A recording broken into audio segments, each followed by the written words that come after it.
ఆంధ్ర తెలంగాణలో తక్కువ ఫీజులతో high quality results ఇస్తున్న ఏకైక సంస్థ తిరుమల్ ఐఏఎస్ ఇన్స్టిట్యూట్. రాష్ట్రంలో ప్రస్తుతం ఉన్న తెల్ల రేషన్ కార్డులో సుమారు 15 లక్షల కార్డులు రద్దయ్యే అవకాశాలున్నాయి. కార్డుదారులను గుర్తించేందుకు చేపట్టిన కేవైసీ ప్రక్రియకు హాజరు కాకపోవడంతో వారందరినీ అనర్హులుగా ప్రభుత్వం గుర్తించింది. ఈ మేరకు వారి కార్డులను రద్దు చేయనుంది. అర్హులైన వారికి కొత్త కార్డులను జారీ చేయనుంది.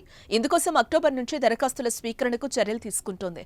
ప్రస్తుతం రాష్ట్రం మొత్తం జనాభా 3.83 కోట్లు కాగా 89.96 లక్షల తెల్ల రేషన్ కార్డులున్నాయి. ప్రభుత్వం దరఖాస్తుదారుడి అర్హతలను పూర్తిగా విచారించకుండానే గతంలో కార్డులు జారీ చేయడంతో వీటి సంఖ్య ప్రతి ఏటా పెరుగుతూ వచ్చింది. దీంతో వీరిలో అనర్హులను గుర్తించేందుకు గత ఏడాది అక్టోబర్ నుంచి కేవైసీ ప్రక్రియ చేపట్టింది.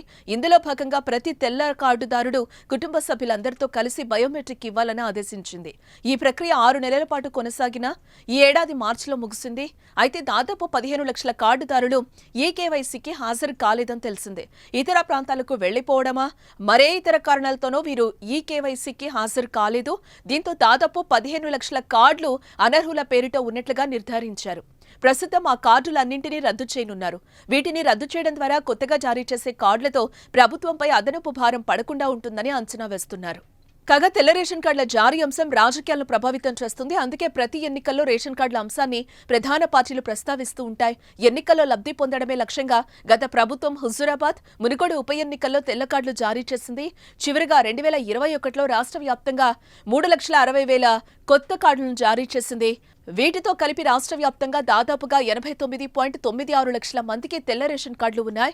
కాగా ఈ కార్డులు కలిగిన కుటుంబాల్లో కొత్త సభ్యుల పేర్లను నమోదు చేసుకునేందుకు చాలా మంది దరఖాస్తు చేసుకున్నారు.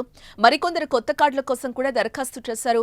గత కొన్నేళ్ల నుంచి ఇలా వచ్చిన దరఖాస్తులు దాదాపు 12 లక్షలు పెండింగ్లో ఉన్నాయి. అక్టోబర్ నుంచి కొత్త దరఖాస్తులు స్వీకరించనున్న నేపథ్యంలో ఇకపై రేషన్ కార్డుల జారీలో పగడ్బందీగా వ్యవహరించాలని ప్రభుత్వం భావిస్తోంది.